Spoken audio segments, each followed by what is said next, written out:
This is Washington, D.C., and in the files of the Central Bureau, there is a story so strange in its implications that it defies ordinary classification. It is the story of a handful of people who, in the course of one desperate night, held back a wave of panic and pandemonium. It began after sundown, time 7:15. As Flight A Coast Patrol from Travis Field was returning to base. When the nightly Air Force transport pointed north toward Japan via the Great Circle route. While at sea, the Navy and Coast Guard maintained their usual round-the-clock vigil. And from the equator to the Arctic, the radar network swept the skies with eyes that never sleep. Time 7:19. An unidentified object was picked up 200 miles southwest of Point Barrow, Alaska. 7:27. Unidentified object confirmed at Fairbanks, Alaska. Heading south-southeast, 170 degrees. Height, 75,000 feet. Estimated speed, 5,000 miles per hour. White warning. 7:39. Unidentified object 200 miles due west of Vancouver, British Columbia. Course 170 degrees. Height 60,000 feet. Estimated speed down to 3,600 miles per hour. Yellow warning. 7:54. First interceptor flight airborne. Point of interception, 80 miles due west of San Francisco, California. 7:55. Unidentified object past point of interception. Red warning. 8:11. Morro Bay, California. Height 50,000 feet. Estimated speed, 2,000 miles per hour. 8:15. Santa Monica, California. Height, 10,000 feet. Speed, 1,200 miles per hour. 8:18. All traces of unidentified object gone. Red warning lifted. By 8:25 at the Los Angeles branch of the Communications Commission, reports of strong interference with radio and television reception began to pour in from the beach area. The monitors went to work immediately. Mobile units were ordered to converge on the vicinity of the disturbance. Pinpoint direction finding devices began to trace the trouble to its source.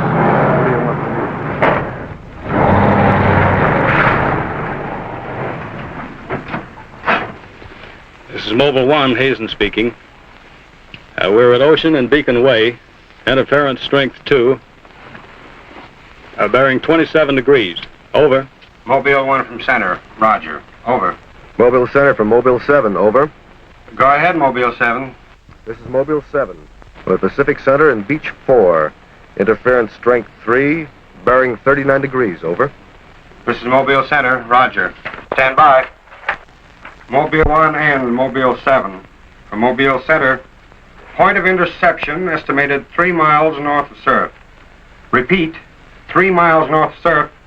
Acknowledge. This is Mobile 7, roger. Mobile 1, roger. Mobile 7, roger, we're going out. Okay, Charlie, let's get moving.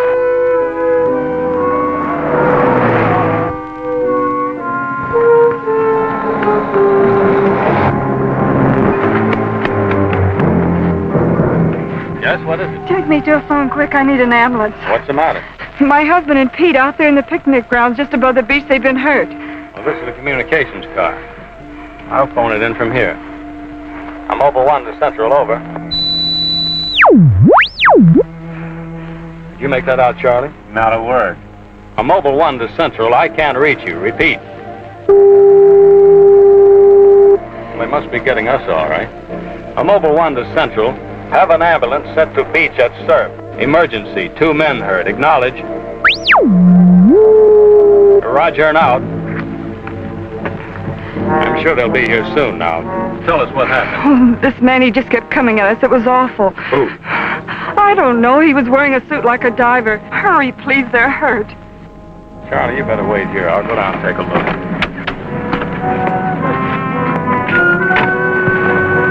The young woman's hysteria became obvious as they reached the picnic grounds at the beach.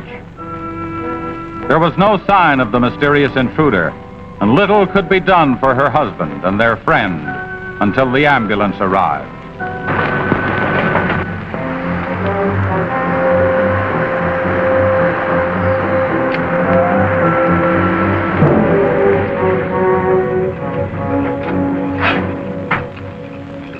Hi, fellas.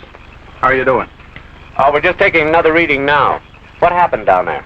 The police took the girl and one of the guys to the station. What about the other one? Well, he's on the way to the morgue. That was her husband.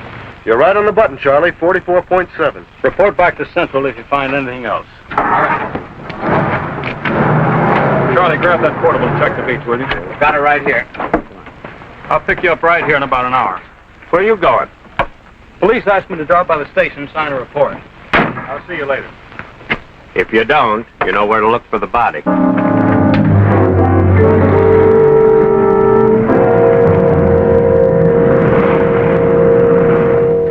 Like I said, we were just starting to eat when we heard something tracking through the sand toward us. I looked up and couldn't see anything. Then Betty screamed. At what? I thought you couldn't see anything. At first we couldn't. Then this guy started toward us. What kind of a guy? How should I know? He was wearing some kind of a helmet over his head. He could have been a deep-sea diver or anything. All right. After you saw this diver, what happened? Well, we jumped up. Ed, that was Betty's husband, yelled at him to stop. But he just kept coming. I never saw anything like it. He didn't say anything. He just kept moving in. Then you say he attacked you. Well, we didn't give him a chance. Ed grabbed a piece of wood and took a swing at him. That didn't stop him. He caught the end. That's all I remember. Just because a man's taking a walk is no reason to slug him. Besides, you don't look like a guy who frightens so easy. How would you feel if somebody with a crazy helmet with pipes sticking out of it came at you in the dark? And look, I know this sounds crazy, but there wasn't any head in that helmet. No head. No head at all. It's the truth. I think you need some coffee. I don't want anything. It's all the same to you, Lieutenant. I've got to pick up one of my men at the beach. Okay, thanks for coming down, Hazen. Hope I didn't put you out. No trouble. So long. You too. All right, let's start at the beginning. How well did you know the dead man? And his wife? Betty and I went to school together. I knew Ed a year. How long were they married? About a year. Wasn't her husband a little older than she? I don't know. But you said you and Mrs. Evans went to school together. And you never discussed anything personal with her? She did mention he was older, yes. How much? 15, 20 years. What difference does that make? That wasn't too hard now, was it? Where do you live? 629 and a half East Palm Court. Why? That's where the Evans live, isn't it? Yeah, I board with them. You do, huh? Now, Mrs. Evans is a good-looking woman. What are you trying to say?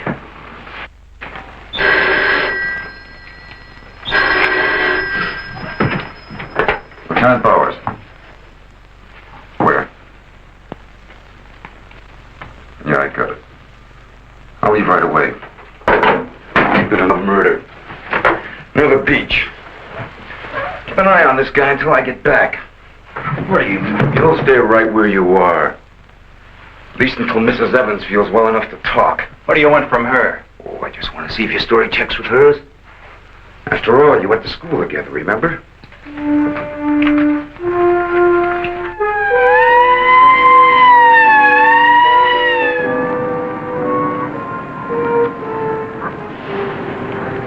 You say there were no witnesses, huh? None yet. Anything missing? I don't think so. The cash register wasn't touched. Get a breakdown of the inventory as soon as you can. What about fingerprints? The boys are working on them now.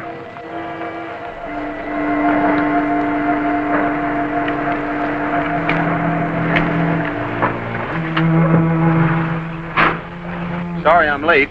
What kept you so long? The lieutenant asked me to hang around a while. Well, what's the score? Looks like one of those things. Pretty girl, older husband, young boarder.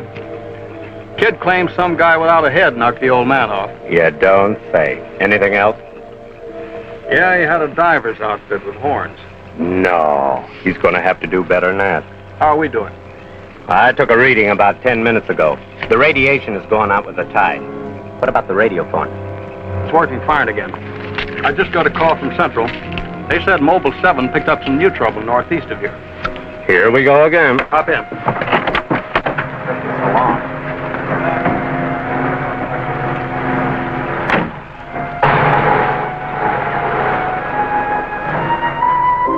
Who reported this murder? There he is there. He lives next door. His name's George Nelson. Hey, Mr. Nelson. Yes, sir. Come here, will you? I'm Lieutenant Bowers, homicide. You found this buddy? That's right. He must have just locked up for the night when this happened. How do you know that? Well, he usually does around this time. What were you doing here? I was sitting home watching the fights on TV, and all of a sudden the thing started acting up. What has that got to do with it? Well, you don't know the set.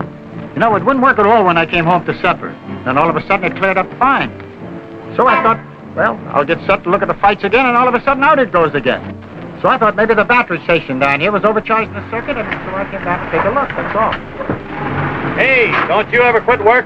What's up this time? Another murder? What are you doing here, Hazen? Same as before. Still trying to track down that signal interference. Hey, does that stuff work on TV, too? Well, it has been for hours. What'd I tell you? What's the matter? Seems to set one on the blink. Well, at least we know we're on the right track. How'd you make out with that boarder? He's still sticking to his story. The guy had no head. Well, I'll be seeing you. So long. Right. Come on, Charlie. Hey.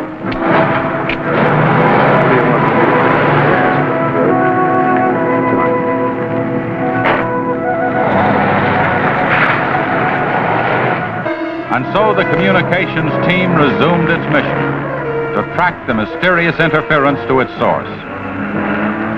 Via accurate readings taken at regular intervals by stationary and mobile units, it was determined that the disturbance was moving in a northeasterly direction. By 10:34, Mobile Center had pinpointed the disturbance at the edge of the Huntington oil fields. Units 1 and 7 were instructed to close in.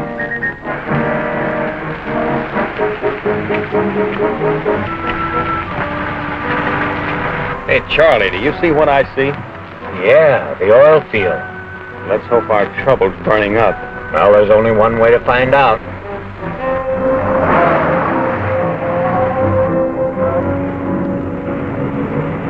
Look, Sarge.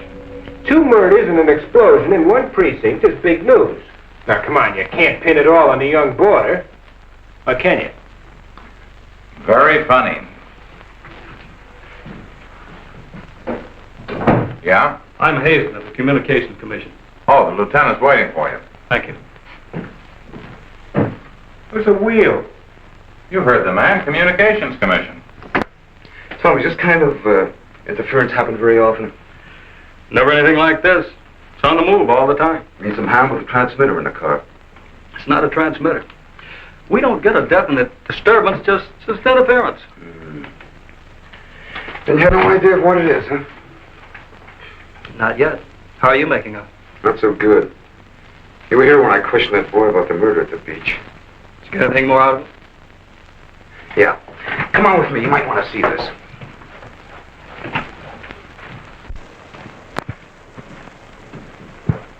I see you're just about done. Thanks, you can go now.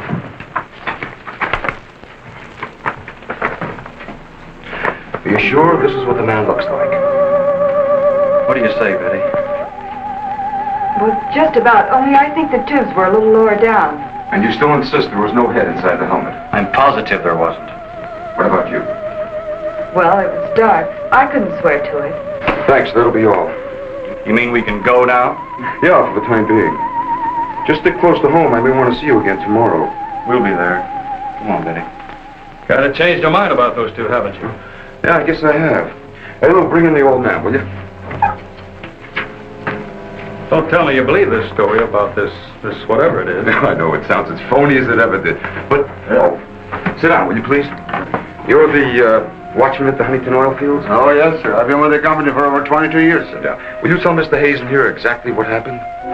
Well, sir, like I said before, I was just closing the gate for the night when I saw this fella coming up. I was never so scared in my life. Yes, go on. Well, it wasn't the man so much as the suit he was wearing. Well, he wouldn't stop when I hollered at him.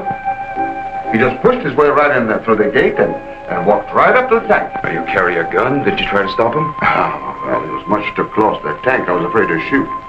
So I thought I might call for help. And just as I got to the shack, the tank blew up. Oh, you should see the sight. Yeah, sir, can you give us a description of this man? How would you say he was dressed? Well, sir, like I said before, he wore a sort of pliers, not outfit, with a helmet attached to it. How tall was he? Oh, he was a giant of a man. And he had tubes sticking out of that thing, that helmet he wore.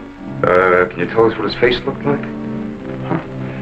Well, sir, though he got pretty close to me, I could swear the man had no face. Now, if you saw this man again, would you recognize him? I mean by his outfit. Oh, I'll never forget that sight if I live to be 100, sir. Would you say this is the man?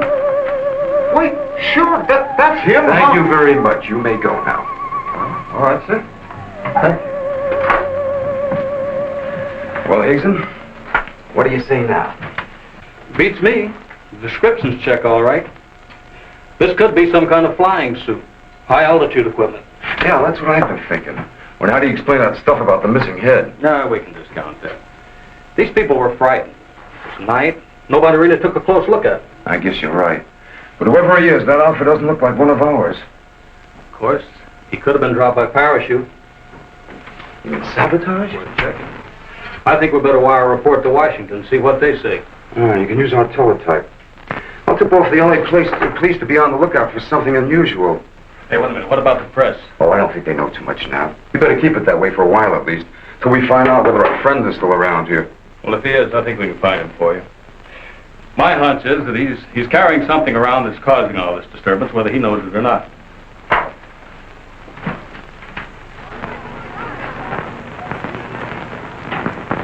Yeah. Kill that page one lead. They let the boarder and the girl go. How do I know? Maybe the lieutenant thinks that the guy in a flying suit knocked off the husband. Nah. No, not a chance. Not a chance of an exclusive on that picture. They're making a blanket release in the morning. Oh, there's a guy from the Communications Commission in there now. Yeah, I'll call you back later if there's anything new. Okay.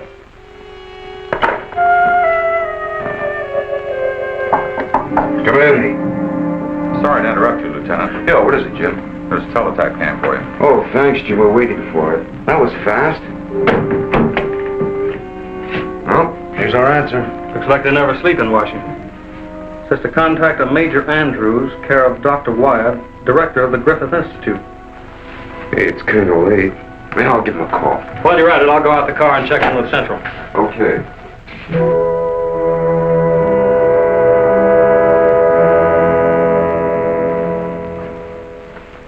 Well, that's the story up till now.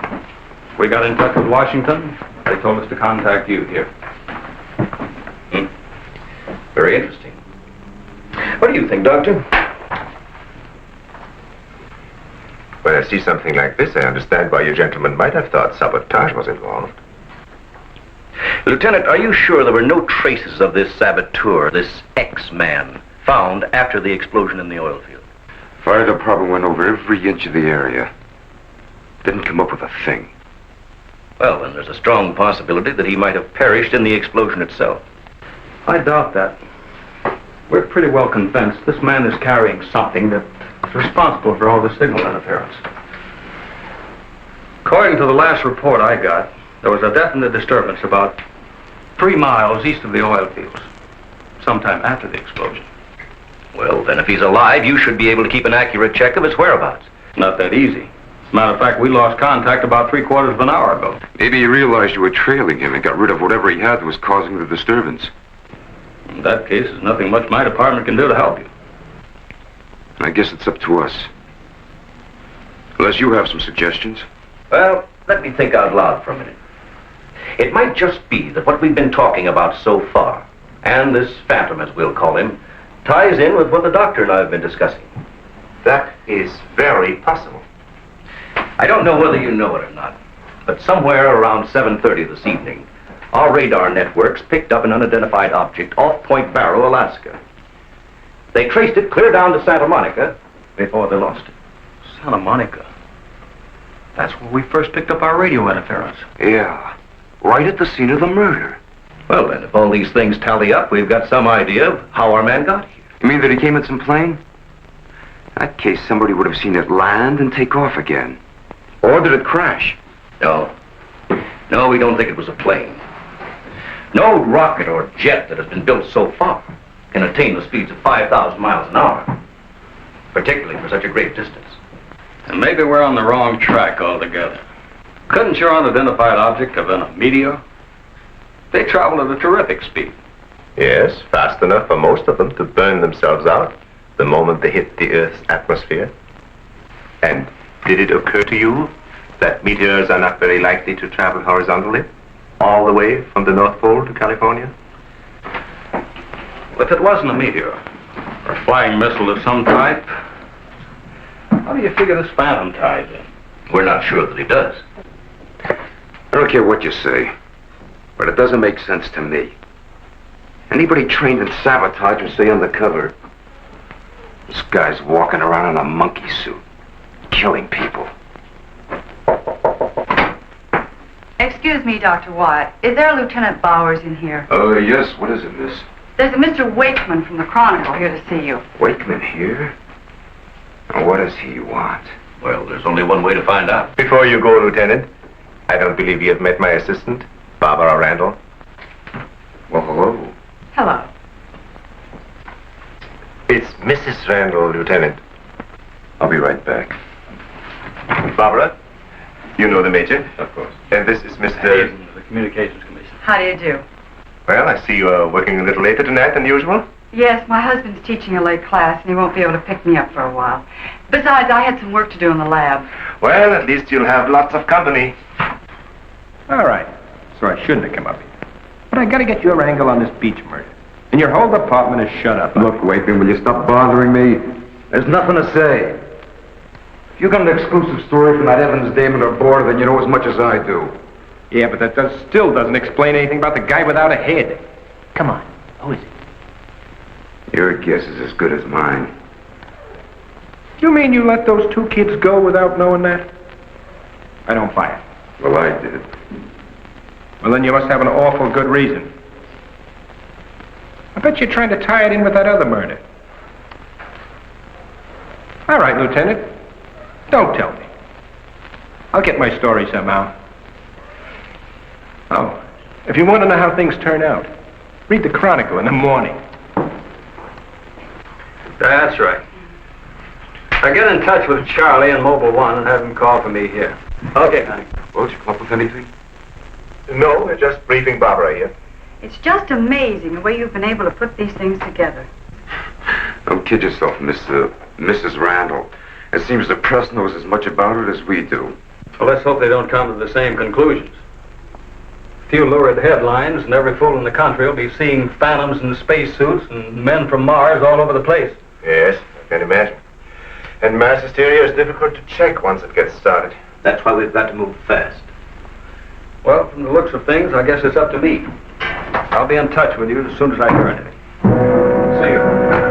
By 12:30 a.m., the dragnet was in operation. Mobile units patrolled the streets and countryside. They covered an area 35 miles square. Special and sensitive equipment was prepared for action. Everyone on the job was ready to move on the first signal from the Communications Commission. Monitor Corona to Mobile Center, strength 4, Brickyard at 160th, moving toward oil fields. Contact your units. Over and out. Units 1 and 7 from Mobile Center. Units 1 and 7 from Mobile Center. Strength 4, interference at 160th in the oil field. Moving due east. Close in. Repeating, strength 4, interference at 160th in the oil field. Close in.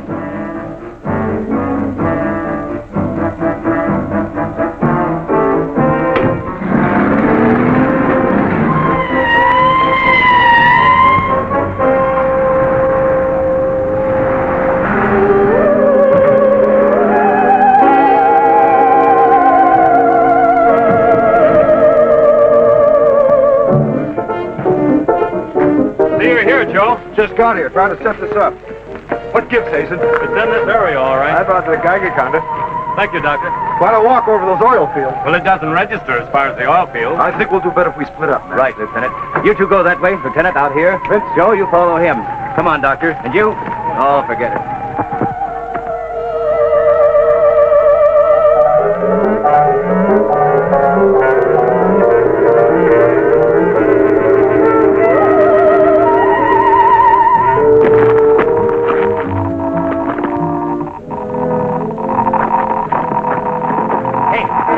Look at this. Yeah, points this way. Hey, Joe! Joe!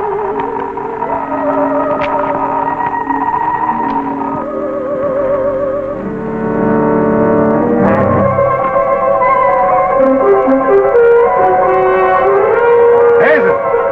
Hey, Hazen! 603! Going strong. That's it, Doctor.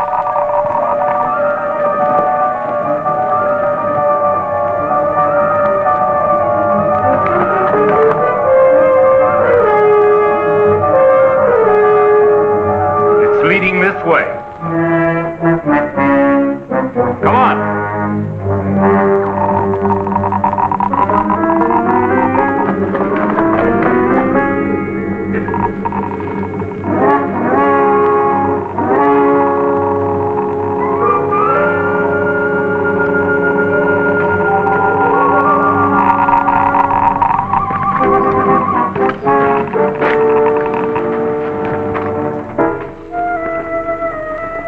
This way. Come on.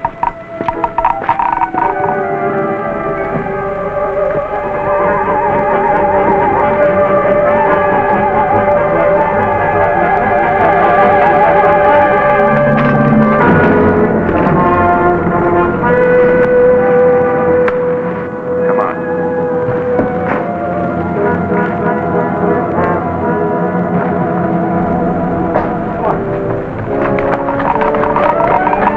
Going strong. Good. That's right. Checks with me. Sure does. He's here. We saw him. There he goes. Come on! Fred. Gotta be around here somewhere. Yeah, we gotta get on the roof. Vince, go get a ladder. Look out! Let's cut him off! Come on. Around here.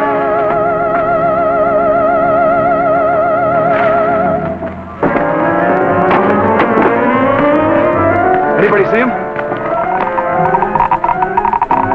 There he is.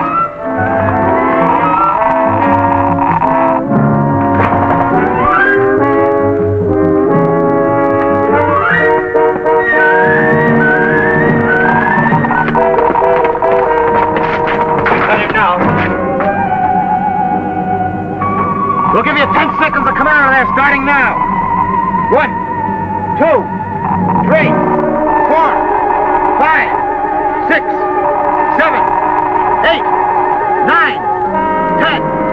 We're going in. Help you guys cover the door. Come on.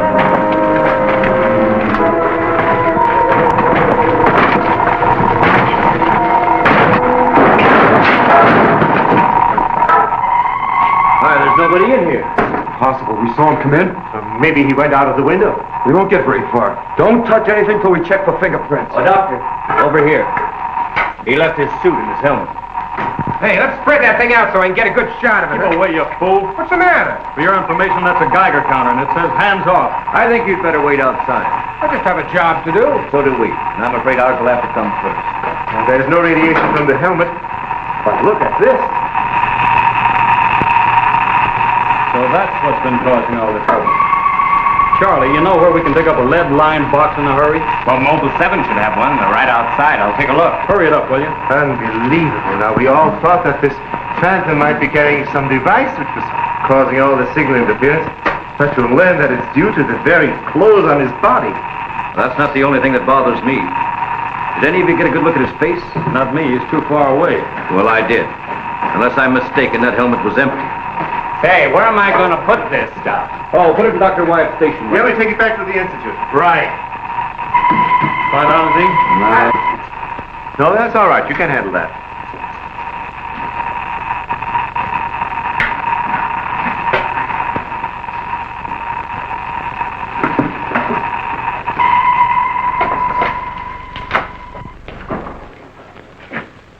Any luck? Not a sign of him. Boys are still searching the grounds. For what? Nobody knows what he looks like without that outfit. Don't bet on that, Major. Reporter got a flash picture of him, and I just happened to borrow that film. It's on its way to headquarters right now to be developed. Good. Send us a print as soon as you can. Sure. Lieutenant, are you sure you don't want to come with us? We want to make a few tests at the lab. I'd like to, Doctor. But you know the situation. I gotta get that guy. Let me know how you make out, will you? Yeah, we'll do that, sure.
We were just on our way home when we saw you drive in. Good evening, Barbara. Hello, Bill. I see we got here just in time. Anything new?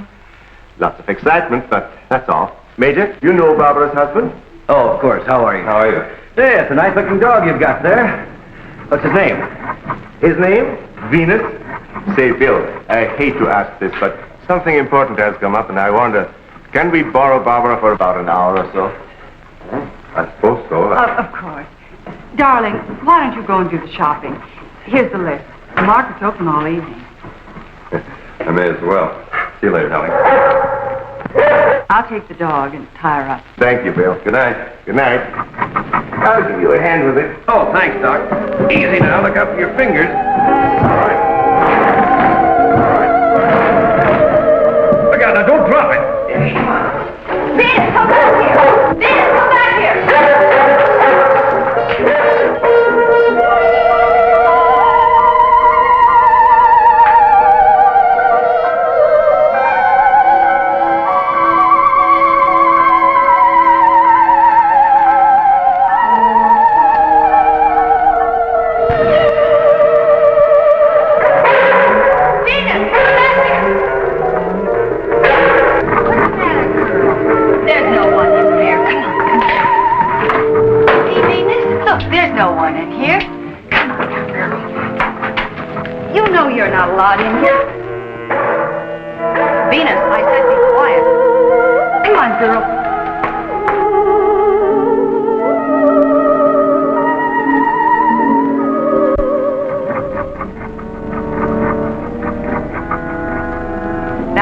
Right here, Venus, and I don't want to hear one sound out of you.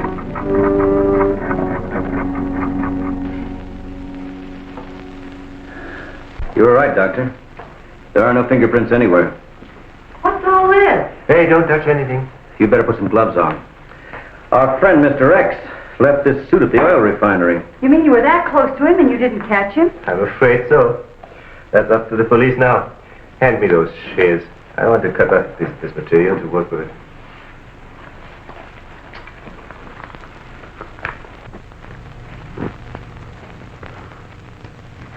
Say, you better have those sharpened. But I just bought them. Well, Here, try this knife.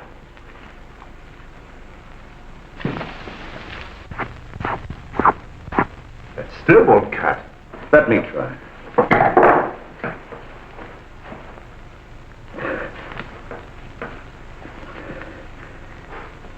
This stuff is tougher than nylon.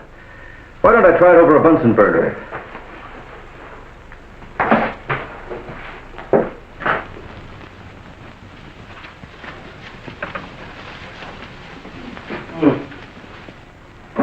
It doesn't burn either. Let's take a look at it under the microscope. Look, it's magnetic. Magnetic. Here, I'll... Radioactive. And apparently indestructible. Thank you.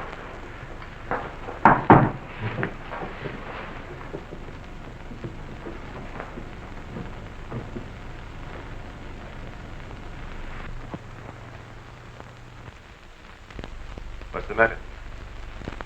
You tell me. Take a look at that weed.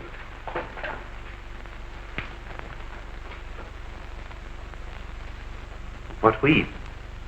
There is none. This material is one solid mass. May I see it?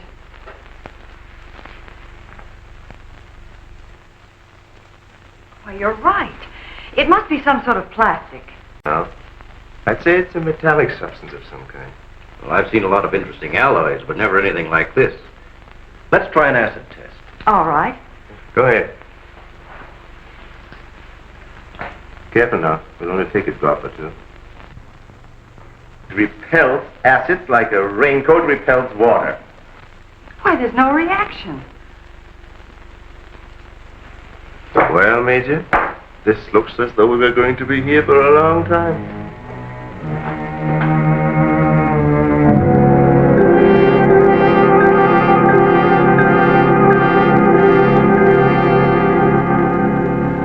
Now we have it. The helmet is not radioactive. The suit is. There is no doubt. This spacesuit is conditioned to function above 63,000 feet. The human blood would boil, resulting in the body expanding to twice its size. And death, of course. I know. And it must withstand pressure and counterpressure. Also, it must be so supercharged it can function in thin atmosphere. Now, let's see what it is that is left in this breathing apparatus. Well, how are you doing? The gas from the helmet tank breaks down to 11% methane. Ordinary marsh gas? What's the rest of the formula? No, that's where I'm stuck. I can't figure it out. It just doesn't respond to any of the usual tests. Well, how could anyone exist on that combination of gases? You and I couldn't. But apparently someone can. Oh, Doctor, are you trying to say that our X-Man doesn't breathe oxygen and hasn't the metabolism of a normal human? I really don't know. From what we've seen, he has some physical characteristics which make him appear human. But added to them is this fabulous radioactivity that none of us could stand. I am puzzled.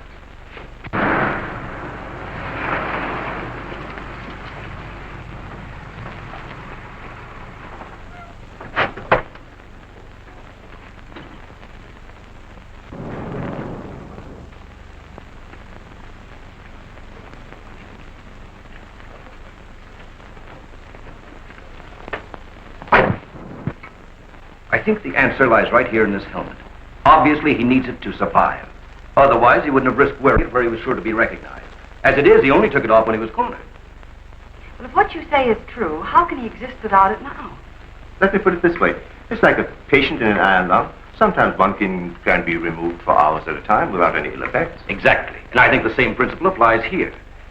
And that means sooner or later, he has to get his breathing apparatus back or die. I don't understand. Well, I've got an idea. If we were to return this whole outfit to where he left it, he might be tempted to come back for it. Dr. Wyatt speaking? Yes, he's here. No, thank you. Hello, Major. Still at it, huh? Mm-hmm. No, we haven't got a thing, no. The picture? Yeah, hold on. He says the picture the reporter took of our man didn't come out. I was afraid of something like that. The radioactivity must have burned the emulsion. Hello. No. No, we didn't find any fingerprints at all in his clothes.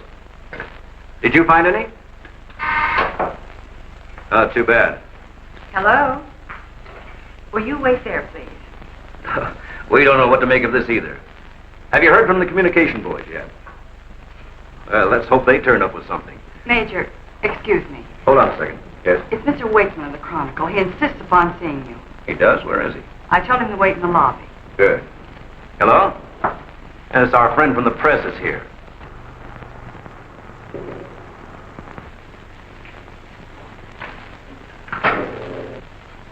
Don't worry, I wouldn't dare let anyone in on anything. At least not till we get something concrete. Right. All right, I'll see you later. Well, I guess I'd better see this newspaper man. Want to come along, Doctor? I think I will.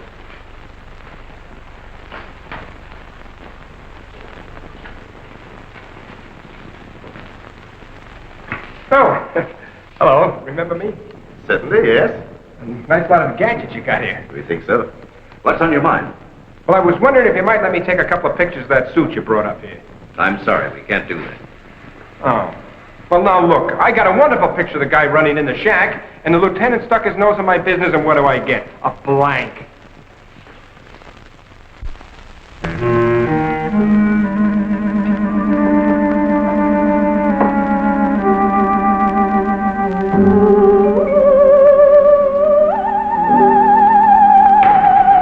Is that you, Doctor?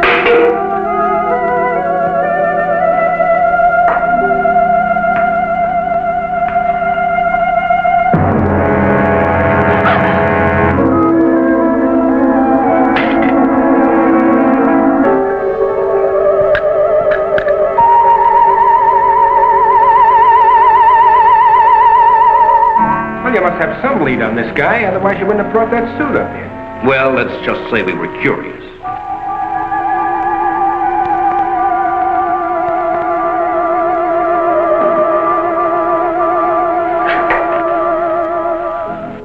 Hello, Bill.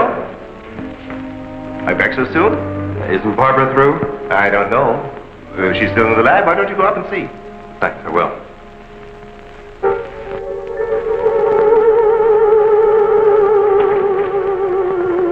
Barbara? Barbara, are you in there? Bill, listen to me. I'm not alone. Someone is in here with me. I can't see him. He locked the door and has the key. I'll break the door down. No, Bill, don't, please. You better get help. You mean I've come all the way up here for nothing? I'm afraid so. Good night. Yes. Good night, Mr. Wakeman. Good night.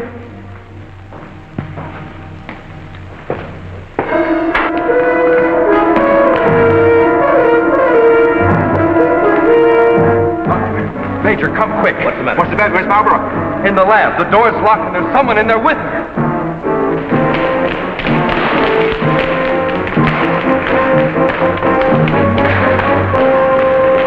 I thought you said the door was locked. It was. She's gone.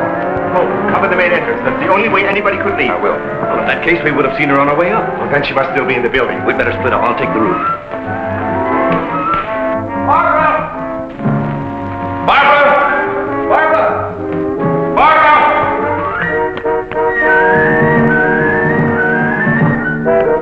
Barbara! Barbara! Where are you? Barbara!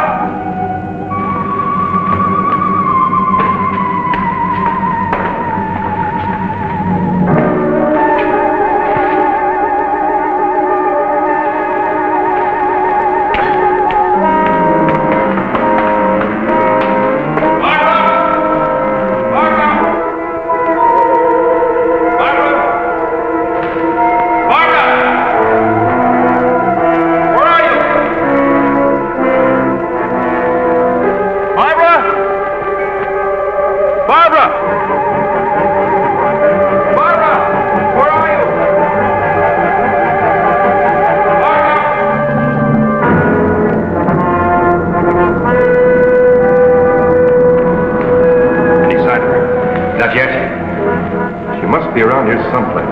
Now, you stay here. Watch the main entrance. And I'll check the basement. All right.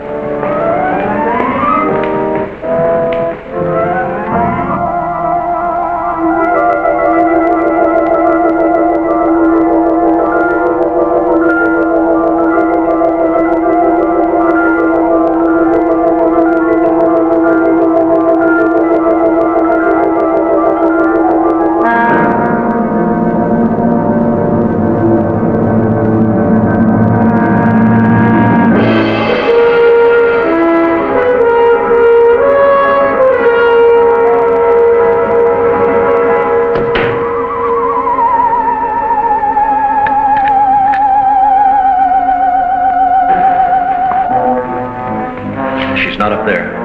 Where's the doctor? He went down to the basement. Here he comes. You didn't find her? No. I'd better call the police. But there's no telling what could happen to her in the meantime. No, take it easy. We're doing the best we can. But she said she was locked in, and she couldn't see who did it. Can you explain that? No, not yet.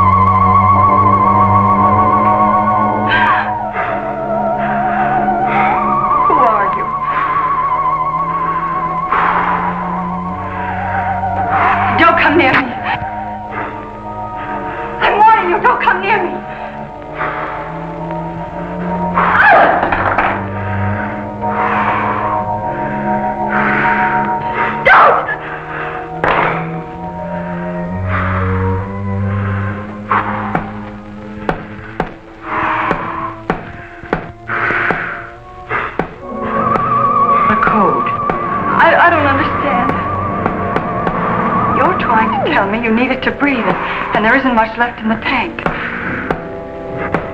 1, 1, 2, 1, 1, 2, 3.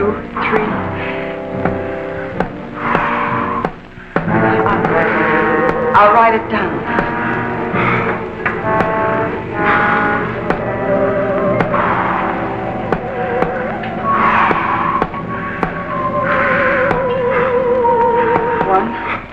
One, two. 1, 2, 3.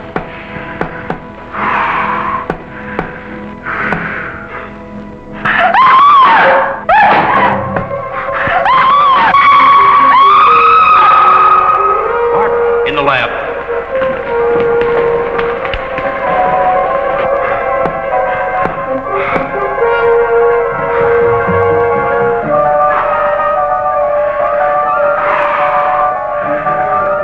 No, please don't. She's in there. Barbara! I can see his hand from the ultraviolet lens.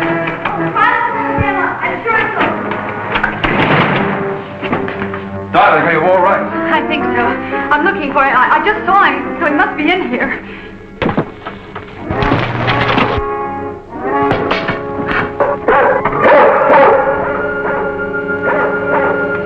With steady feet to the ground. He would be killed. I'd better go.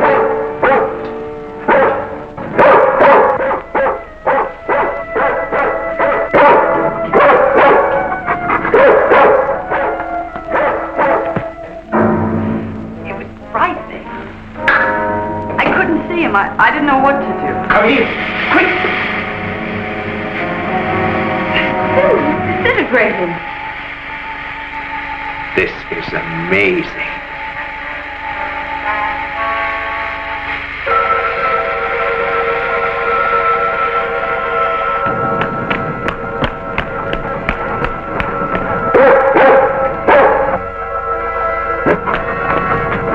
Now, quiet down, Venus. Quiet down. Down.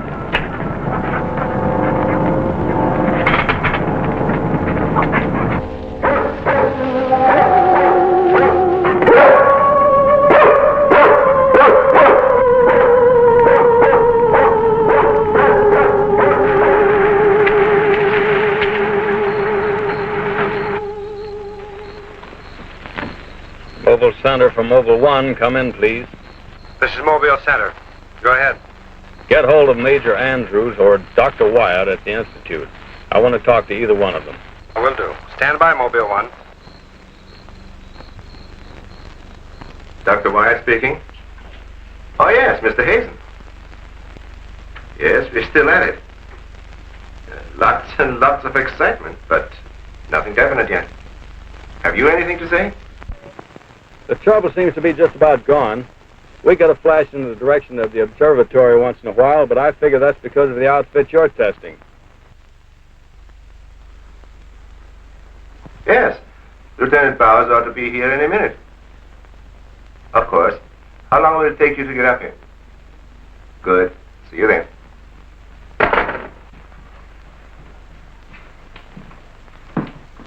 Thank you, gentlemen. Put it down here, please. Barbara, putting that cord in over there. Now you're going to see. I have to resort to ultraviolet light in order to show you what little there is left of the spacesuit. As you can see, it has reduced itself to this liquid and it is in an evaporating stage. The helmet is in the lab and still intact.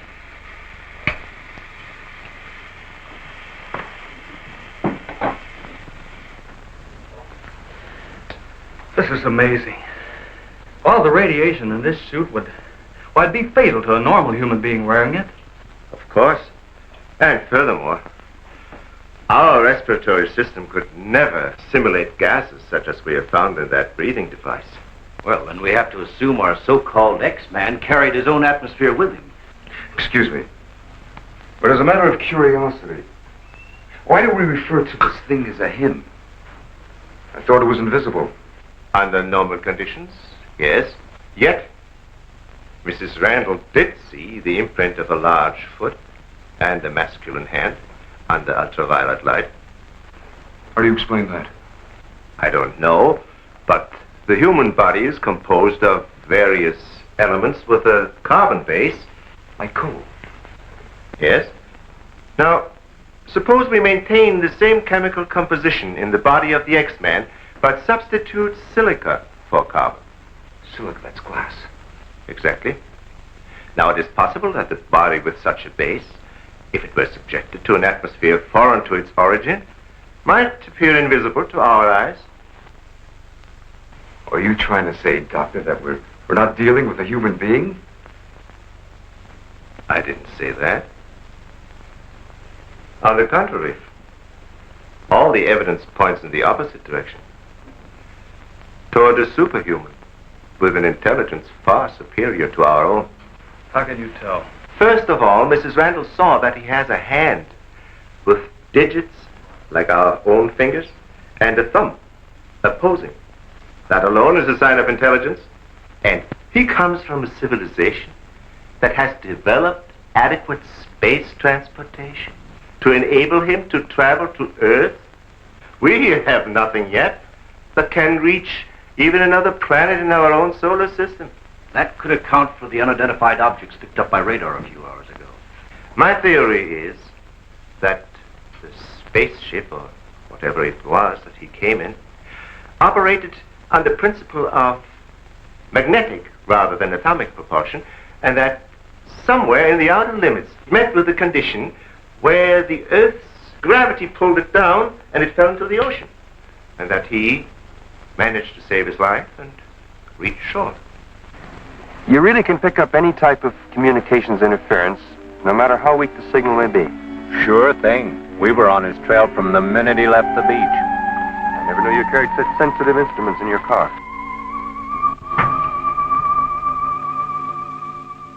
What you told us is very interesting, Doctor. But I've got to make an official report to headquarters. Are you willing to be quoted that the criminal we're after is a creature from another world? All I can say is, we know that our Earth is not the only planet capable of sustaining life in one form or another. You can quote that. Well, I've got to go by some footprints in a hand. That isn't much. No fingerprints, no description, no nothing. And we're after a killer. Has it occurred to you that our X-Man has no apparent motivation for his acts, and might therefore not be an intentional criminal at all? You have a point there. Hey, wait a minute. Come to think of it, the young boarder we suspected, he did say that the girl's husband threw the first punch. So? So that could have been enough to provoke the strange creature. And the same could have happened at the second murder. Sure. What about the fire in the oil fields?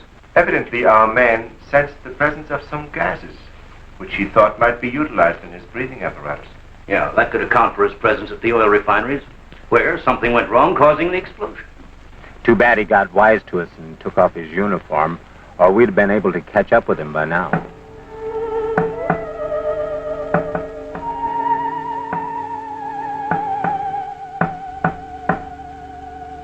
No, he didn't utter a word. But I'm convinced he was trying to convey a message to me. He kept tapping out a code. I wrote it down. Let me see that, please. Doesn't make sense. Well, it may be based on some mathematical system we know nothing about.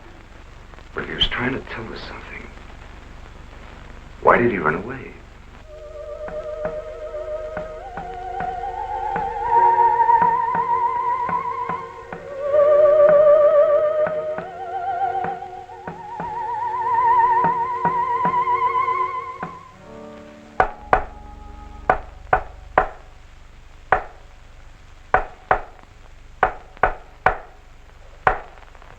What do you think of that?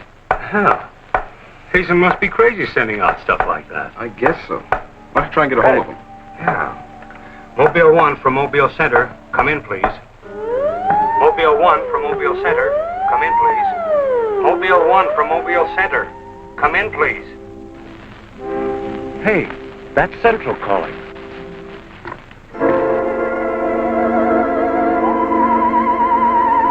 You better stay here by the car. I'll go tell Hazen. Yes, Colonel Powell. Of course, I'll mail you a complete report first thing in the morning.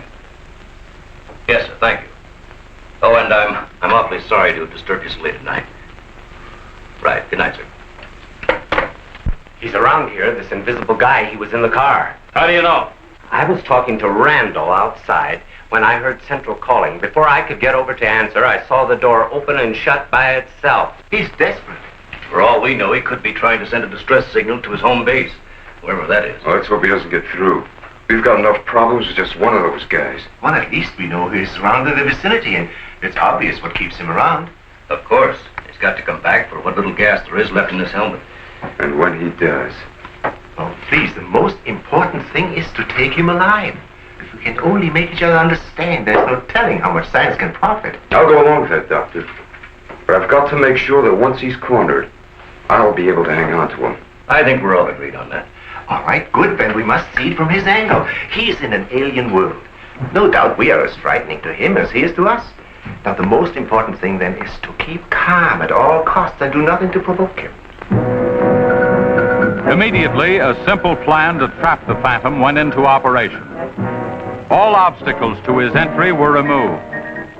To erase any possible suspicion, the doors were left unguarded, and inconspicuous electric eye equipment was set up. All this was connected to a makeshift control board, which would immediately signal the exact location of the trespasser. Now, there was nothing to do but wait. The one road leading to the Institute was blocked off to make certain no outsider would upset the plans or interfere in any way. What's the big idea? Sorry, nobody's allowed through here. Who says so? Lieutenant Bauer's orders. Oh, is he up there? He might be. Well, you get word to him that Joe Wakeman of the Chronicle is here. Sorry, bud, I can't leave. Oh, what about them over there? Hey, you over there. Me? Yeah. Aren't you the guy from the communications outfit? Didn't I see you down at the oil fields a couple hours ago? What of it? You got anything to do with this? Well, you'll have to ask Lieutenant Bowers about that. How can I if he won't see me? That's a good question.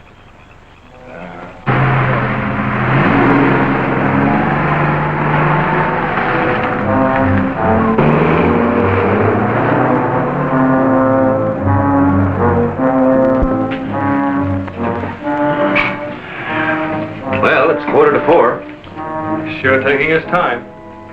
Time is cheap. Yeah, well, how long can you sit on the edge of your chair like this? Oh, dear, if we have to. Well, we hope this mechanism works. It will, unless he flies in between the wires. I wouldn't take any bets that he can't.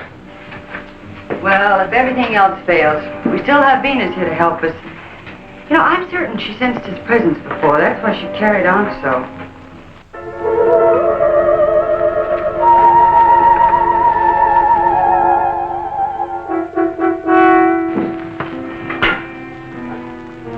What's the matter, Lieutenant? Is this thing getting you? Oh, no. I'm just thinking about public reaction to all this. I'd give something to the press by morning.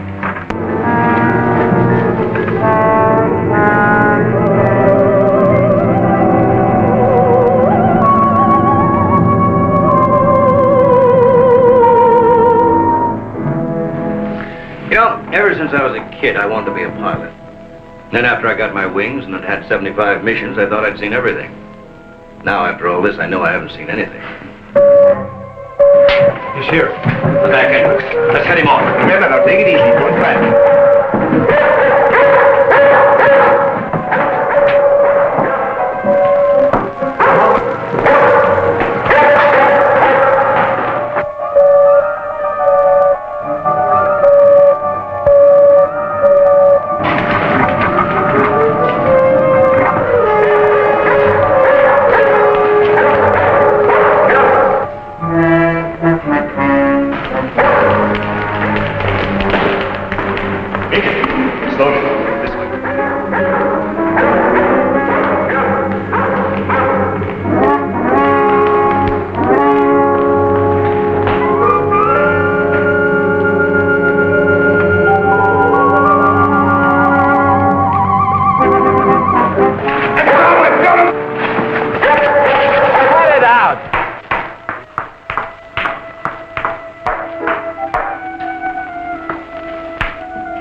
Trying to do? Well, it's the reporter. Yeah, it sure is. What's going on around here? You guys crazy?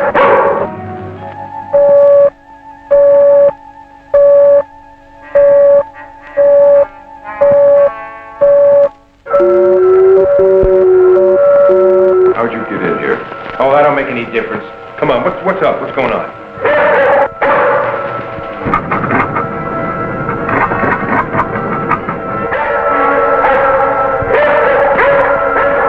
Lieutenant, you better tell him.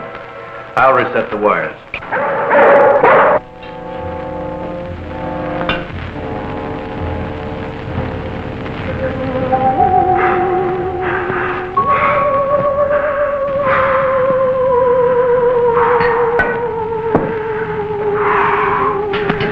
Don't be afraid. We want you to live. Don't you understand? Can't you speak? Can't you say something, anything, in any language?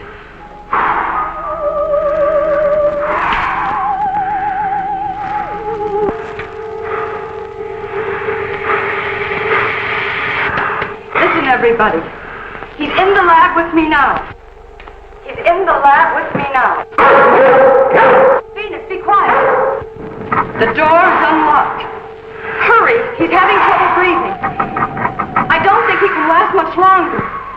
And please, don't let Venus get at him. And walk in quietly. Quiet, Venus.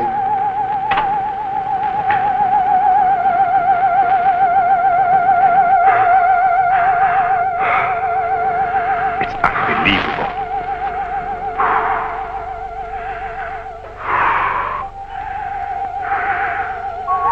You see, there's nothing to be afraid of. Nobody wants to hurt you. I've tried to reason with him. I feel he understands, but he can't speak. Wait a minute, I'll try his code. I think I remember it right.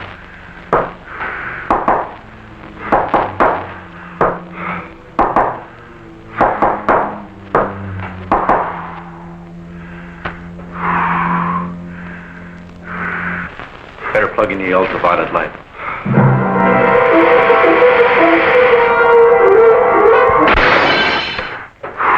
Oh, you scared him.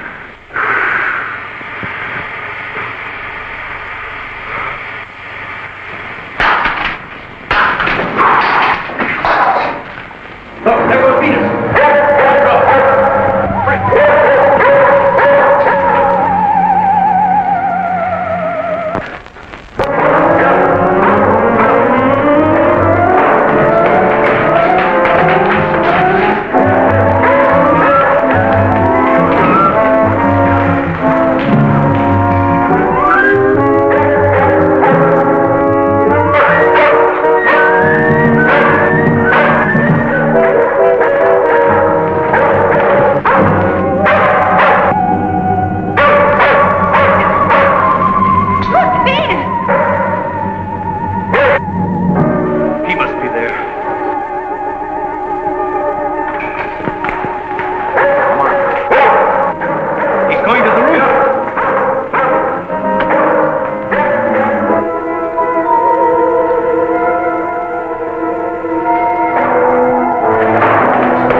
pictures over there.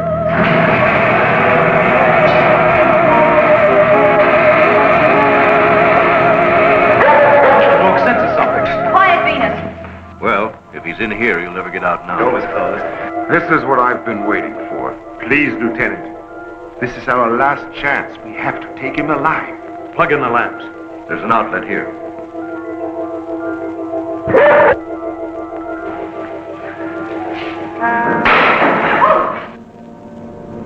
He must be up there.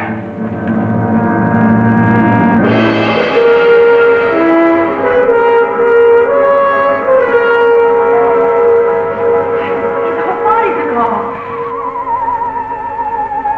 If I hadn't seen this with my own eyes. What do we do now? Stand back.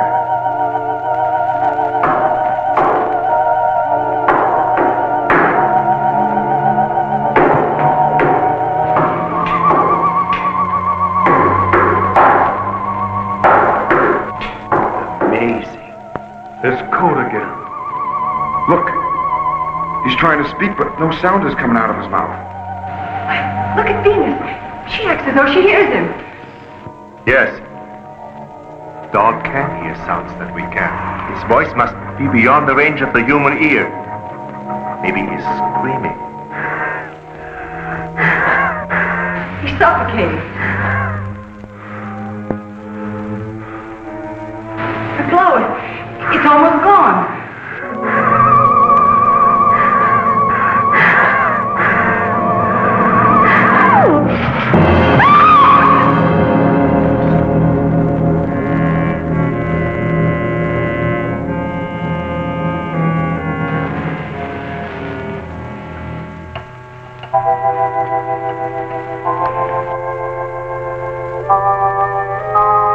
We won't need these lights anymore.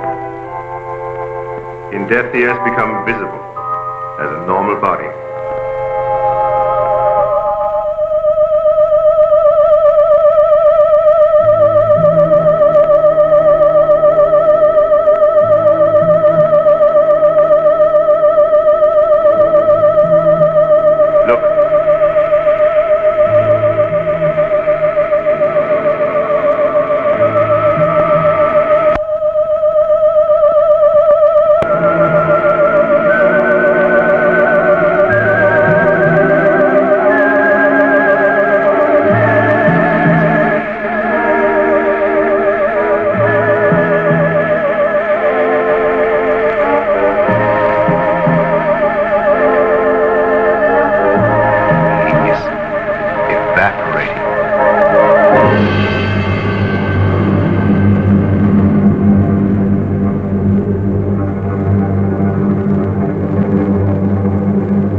So he came here, wherever from, and right before our eyes, his body went through the final phases of life.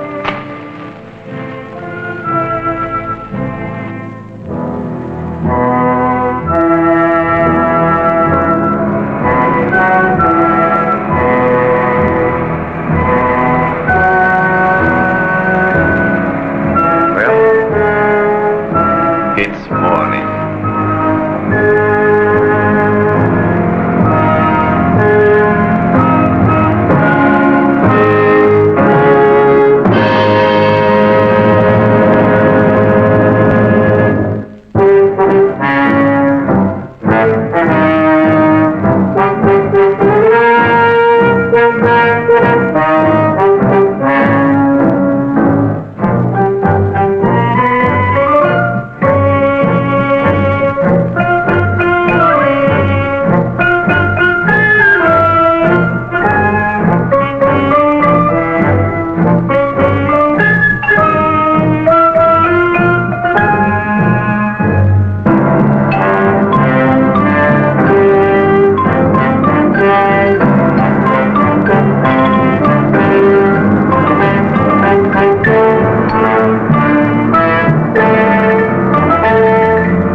The American Civil War, a nation at war with itself. The American Civil War erupted in 1861 not as a sudden explosion of violence, but as the inevitable collapse of a nation divided by deep moral, economic, and political contradictions that had been growing since its founding. As the United States struggled to reconcile ideals of freedom and equality with the brutal reality of slavery, regional identity, and competing visions of the future, the industrialized North and the agrarian South developed fundamentally different societies, economies, and power structures, with slavery at the core of Southern wealth and social order, while Northern states increasingly opposed its expansion, seeing it as both morally wrong and economically destructive.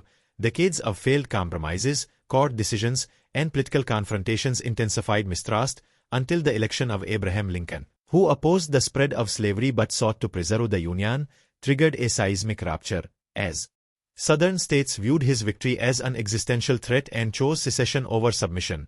Beginning with South Carolina, 11 Southern states broke away to form the Confederate States of America, asserting states' rights and sovereignty while preparing for armed conflict to defend their way of life. The breaking point came in April 1861 when Confederate forces fired on Fort Sumter, turning political crisis into open war and forcing Americans to confront a terrifying reality that the Union could only survive through bloodshed. What followed was a conflict unlike any the nation had ever experienced, a total war fought not only on battlefields but in homes, farms, factories, and mines, where brother fought brother, cities burned, and the very meaning of freedom, unity, and national identity would be decided through 4 years of relentless violence and sacrifice, blood, battles, and a war beyond expectation. One massive paragraph. As the American Civil War unfolded between 1861 and 1863, both the Union and the Confederacy entered the conflict with confidence and romantic illusions of quick victory, only to be shattered by the brutal reality of warfare, where mass armies, rifled muskets, artillery, and railroads transformed battles into slaughter on a scale previously unseen in the Western Hemisphere. Early clashes such as Bull Run revealed that enthusiasm could not replace training or discipline, and as campaigns expanded across West Territories from Virginia to the Mississippi River, soldiers endured horrific conditions marked by disease, inadequate supplies, and constant fear. Battles like Antietam, the bloodiest single day in American history, and Shiloh, where surprise attacks and relentless fighting stand both sides, demonstrated that the war would be long, merciless, and costly beyond imagination. Commandants struggled to adapt tactics to new technology, leading to frontal assaults against fortified positions that resulted in staggering casualties, while civilians found themselves increasingly drawn into the conflict as towns were occupied, farms seized, and families eyed by loyalty and geography.